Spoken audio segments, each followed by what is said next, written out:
तक रिटायर्ड कर्मचारियों के लिए एक बड़ी समस्या ये रही है कि उनकी पेंशन की गणना 15,000 रुपए तक की वेतन सीमा के आधार पर होती है।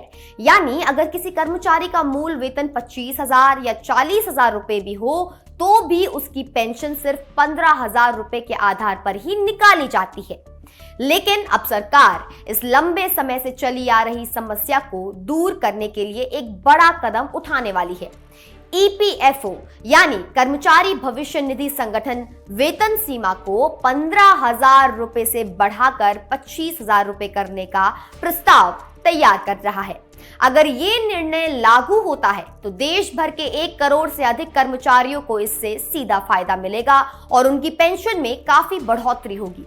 वित्तीय सेवा विभाग के सचिव एम नागराजू ने इस बदलाव की तुरंत जरूरत पर जोर दिया है।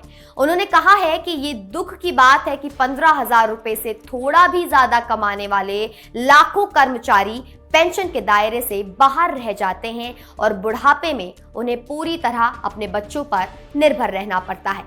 उन्होंने स्पष्ट किया कि 15,000 रुपए की सीमा साल 2014 में 6,500 रुपए से बढ़ाई गई थी और तब से आज तक 11 साल में कोई बदलाव नहीं हुआ है, जबकि महंगाई लगातार बढ़ रही है और लोगों की आय भी बढ़ रही है।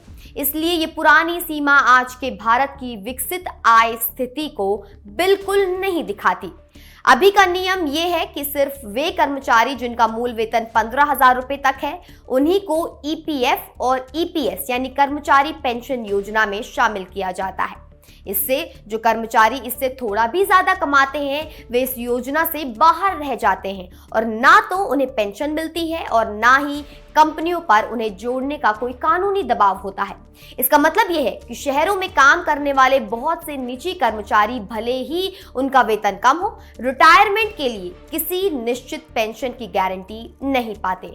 अगर वेतन सीमा 15,000 से बढ़ाकर 25,000 रुपए कर दी जाती है तो इसका सीधा असर ये होगा कि ज्यादा लोग अनिवार्य पेंशन योजना के दायरे में आ जाएंगे।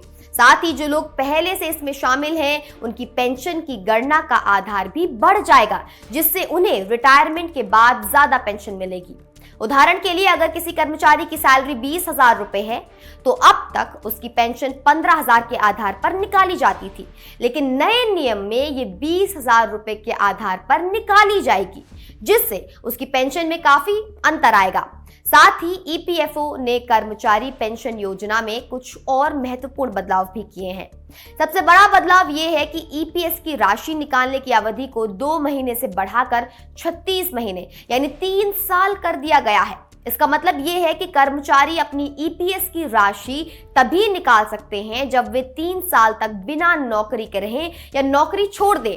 ये कदम लोगों को अपने पैसे को लंबे समय तक निवेश में बनाए रखने के लिए प्रोत्साहित करता है ताकि उन्हें जिंदगी भर पेंशन मिल सके।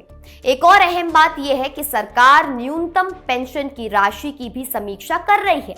अभी न्यूनतम पेंशन 1,000 रुपए प्रति माह है, जो पिछले 11 सालों से नहीं बढ़ी है। संसद की श्रम संबंधी समिति ने इस सीमा को बढ़ाने की सिफारिश की है, क्योंकि बढ़ती महंगाई में 1,000 रुपए की पेंशन से बहुत काम नहीं चलता।